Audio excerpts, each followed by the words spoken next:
चीन से कोविड-19 जैसा एक और स्वास्थ्य संकट पैदा होता दिख रहा है। नाम है HMPV वायरस।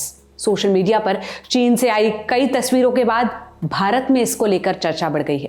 जिस वायरस की चर्चा है उसका नाम है ह्यूमन मेटान्यूमोवायरस, HMPV भी इसे कहा जा रहा है। मीडिया रिपोर्ट्स की माने तो चीन में HMPV के मामलों में कुछ तेजी देखने को मिली है। ये एक रेस्पिरेटरी इन्फेक्शन है। हालांकि चीन ने अभी तक आधिकारिक तौर पर HMPV को महामारी घोषित नहीं किया है। इस बीच भारत सरकार ने वायरस को लेकर अपडेट जारी किया है। सरकार की तरफ से क्या कहा गया, ये जानने से पहले वायरस के बारे में जानना जरूरी है। ह्यूमन मेटान्यूमोवायरस क्या है? ह्यूमन मेटान्यूमोवायरस एक रेस्पिरेटरी वायरस है। इसमें सामान्य सर्दी जुकाम की तरह ही हल्का इन्फेक्शन होता है। द हिंदू में छपी रिपोर्ट के मुताबिक इस वायरस को वैज्ञानिकों ने पहली बार 2001 में पहचाना था। ये वायरस न्यूमोविरिडे फैमिली से संबंधित है। ये वही फैमिली है जिसका हिस्सा रेस्पिरेटरी सिंसिटियल वायरस, मीजल्स और मम्प्स भी है। HMPV ऊपरी और निचले रेस्पिरेटरी ट्रैक दोनों में संक्रमण पैदा कर सकता है और आमतौर पर सर्दियों और शुरुआती बसंत में इसे देखा जाता है। मतलब इस मौसम में ये फैलता है। बच्चे, बुजुर्ग और कमजोर इम्यून सिस्टम वाले लोगों को ये इन्फेक्शन होने का खतरा ज्यादा होता है।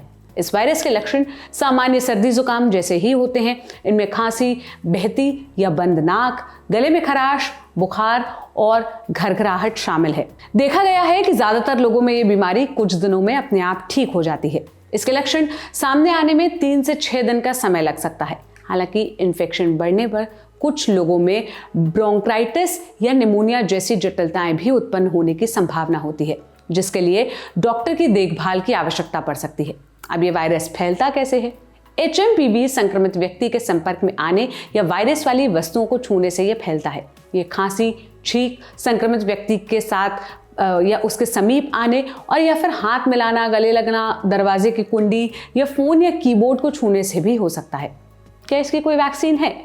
HMPV इलाज के लिए कोई भी वैक्सीन या कोई एंटीवायरल नहीं है। अधिकांश लोगों को बुखार और दर्द से राहत पाने के लिए ओवर द काउंटर दवाओं की आवश्यकता होती है। इस वायरल में एंटीबायोटिक्स काम नहीं करते हैं। भारत सरकार ने इसको लेकर क्या कहा है?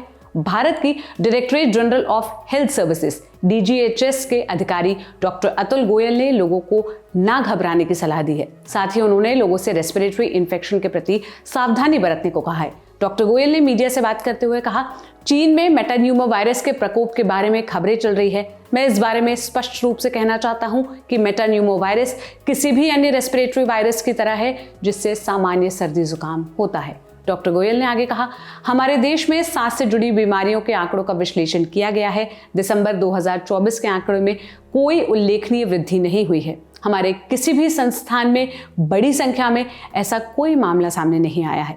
डॉक्टर गोयल ने कहा है कि खांसते और छींकते समय लोग अलग अलग रुमाल या तौलिए का इस्तेमाल करें। अगर सर्दी या बुखार हो तो सामान्य दवाएं लें। अधिकारी ने कहा कि वर्तमान स्थिति को लेकर चिंतित होने की कोई बात नहीं है।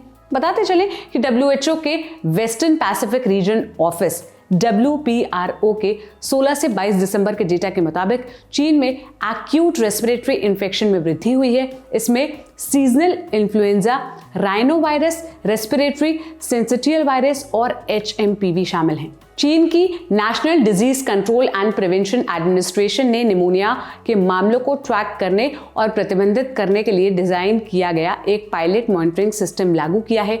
चीन में नए प्रोटोकॉल के तहत सभी लैब्स को इन्फेक्शन के बारे में जानकारी साझा करने को कहा गया है।